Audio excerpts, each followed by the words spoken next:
Kaway-kaway sa mga mahilig sa lechon tuwing may handaan. Yung mga hindi pa nakakalabas ng kusina, kurot na ng kurot, na mga balat na malutong, di ba?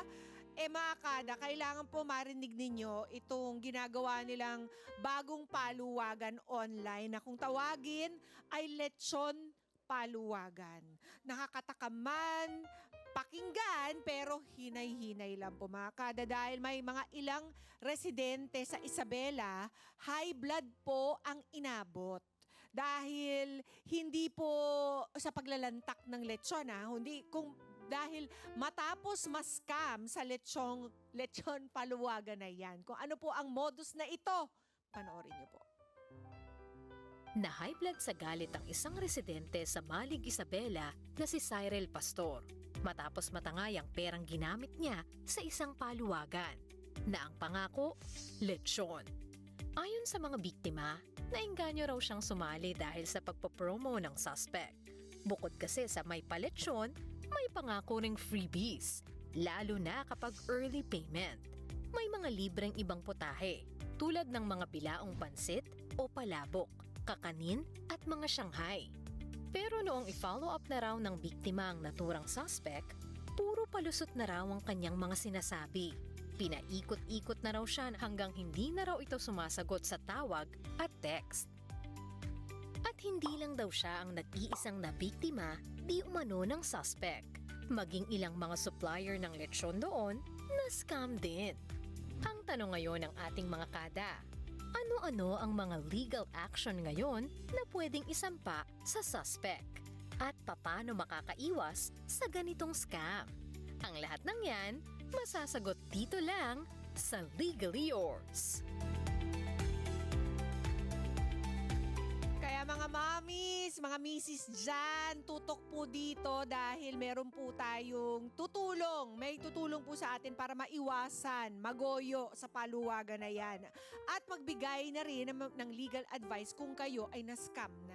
Mga kasama po natin ngayong umaga si Attorney Philip Joshua Gonzalez. Attorney Philip. Hello, good morning Miss Pia. Good morning everyone. Welcome. I am Attorney Philip Gonzalez from Respicio and Company.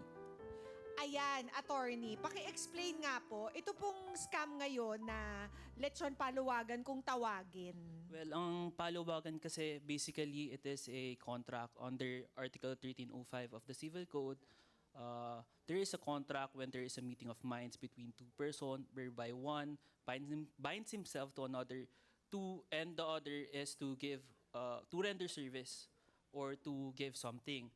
However, itong lechon paluwagan is yung organizer ay ginagamit ang tradisyon nating mga Pinoy para makapag-defraud ng tao.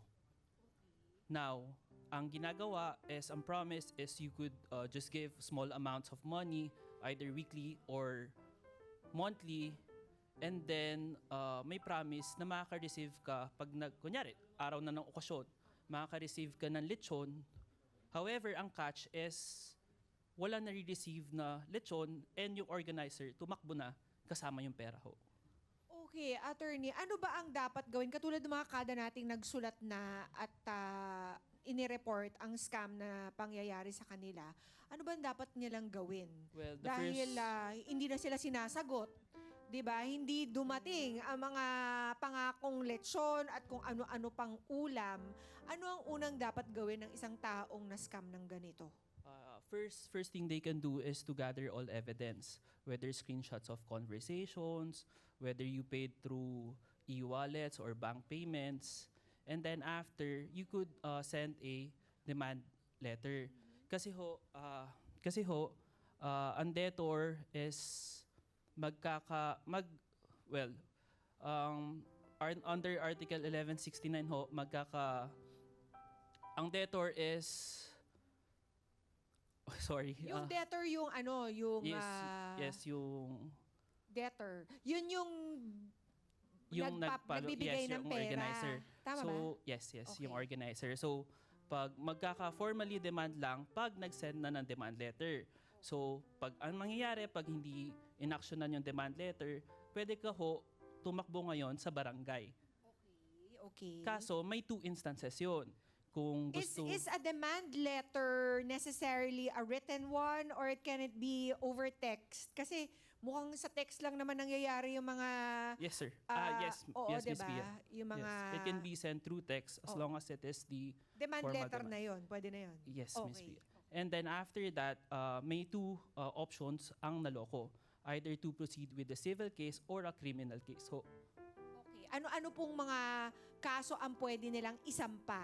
Pag First, criminal- kung civil, pag civil case ho, if magka-munisipyo kayo o magka-barangay, need nyo ho pumunta muna sa barangay, barangay office. muna. Yes. Pag hindi nagkasundo doon, magbibigay ho ang barangay ng certificate to file action. Okay. Which is doon, pwede ka na mag-file ng small claim sa court. Hindi nyo ho kailangan ng abogado doon. Okay. But what if the person, yung binibigyan niya ng pera, yung nagpapatakbo nung lechon paluwagan, ay hindi dun galing sa barangay na yun? You can file directly sa courts na ho. Sa court na po. Sa court na No need diretso? to, yes. Oh, okay. So magbabarangay lang kayo kung pareho kayong taga-barangay Yes, na yon. Yes. Pero kung hindi, diretso No na need sa municipal trial court, ganun po ba? Yes ho. To file a small Small claims po. claim. Yes. Okay, pag ano naman po, kung criminal If case, criminal yes, case if po ang desidido nais. kang makulong yung organizer, you can file a criminal case of estafa under Article 315 of the Revised Penal Code. May estafa ho pag may panlilin lang. Which is clear naman ho ito sa lechon paluwagan scam na may promise na magbibigay ng lechon, tapos magbibigay ka ng pera, na-induce ka magbigay ng pera dahil sa promise na yon, pero hindi dumating. Which is clear yon na may estafa. Estafa. And Yes. what are the penalties for someone convicted of estafa? The penalties of estafa is imprisonment ho. If less than 40,000 pesos, most probably months lang yung penalty niyan. However, Magkano ba isang lechon ngayon? Mga 20,000, di ba? Oo. however, pag lumagpas ng 40,000 up to 1.2 million, pwedeng hanggang 2 years na ho ang pagkakakulong nun. Okay. Attorney, ang problema dito, usually they're only conducting businesses like this over text. 'Di ba? Is that enough to go with? Paano kung nagtatago na? Well, pag ganon, pwede kayo mag-file mismo sa prosecutor's office na with your evidence. And then, ang prosecutor's office na ang magbibigay ng notice doon sa organizer, which pag hindi siya nag-comply, pwede siya ma-issuehan ng warrant of arrest ngayon. Okay. Kahit cellphone number, ako baka mamaya hindi pa registered. Dapat registered yung SIM card. Yes po. Pero are there ways of tracing somebody with a cell phone number only? Not necessarily, ma'am, since yung iba binibili lang yung registered Ayun na SIMs nga. eh. Oo. So, So, dapat important pala kung talaga na tayo kilala. ay mag-enter into something like this, ano-ano mga detalye ang dapat nating kunin mula dun sa taong Yes, nagko-conduct ng paluwagan? If you really want to enter into a paluwagan system, make it sure na there is a written contract. So that if worst case scenario happens, may documentary evidence ka to prove your allegation sa court. Okay. And then in the contract, dapat nandun yung name, address. Yes, everything. 'Di ba? Dapat very transparent yung nagpapatakbo ng paluwagan, 'di ba? Yes. Para alam nating meron talaga siyang honesty Also to have begin them with. notarize siguro para ma-sure tayo since need nila mag-provide ng IDs. Ayun, very good advice, attorney. Paano naman po yung mga, nagbigay nga ng pangakong lechon, pero parang merong disconnect sa expectation and reality dahil yung lechon na na-deliver daw po ay walang kalaman-laman o ampaw.